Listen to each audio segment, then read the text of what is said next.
Hello friends, இன்றைக்கி செவ்வாய்க்கிழமை, தை செவ்வாய்க்கிழமை.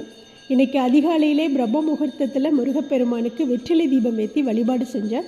இந்த பிரம்ம முகூர்த்த பூஜைக்கு அவ்வளோ சக்தி இருக்குன்னு நான் ஒவ்வொரு வீடியோஸ்லேயும் சொல்லியிருக்கேன். அதே போல் பார்த்தீங்க அப்படின்னா முருகப்பெருமானுக்கு ஏற்றக்கூடிய வெற்றிலை தீபத்துக்கும் அவ்வளோ சக்தி இருக்குதுங்க. நம்ம ஒரு காரியத்தை நினச்சிக்கிட்டு நம்ம முருகப்பெருமானுக்கு பிரம்ம முகூர்த்தத்துலேயோ அல்லது ஈவினிங் 6 மணிக்கு மேலேயோ முருகப்பெருமானுக்கு முன்னாடி வெற்றிலை தீபம் ஏற்றி வழிபாடு செஞ்சோம் அப்படின்னா நம்ம என்ன காரியம் நினைக்கிறோமோ அது வெற்றியில் போய் முடியுங்க. அப்படி தான் நான் நினச்ச காரியம் எந்த ஒரு தங்கு தடையும் இன்றி வெற்றிகரமாக முடிஞ்சுது. இன்றைக்கி செவ்வாய்க்கிழமைனால முருகப்பெருமானுக்கு நன்றி சொல்லிவிட்டு அதிகாலையிலே பிரம்ம முகூர்த்தத்திலே அவருக்கு வெற்றிலை தீபம் ஏற்றி வழிபாடு செஞ்சேன். அடுத்து என்னோடய வேண்டுதலை நான் வச்சுட்டு அடுத்து பிரம்ம முகூர்த்த பூஜை நான் தொடர்ந்து செய்ய போகிறேன். நீங்களும் தொடர்ந்து செய்யுங்க. உங்களுடைய வேண்டுதலை மனதார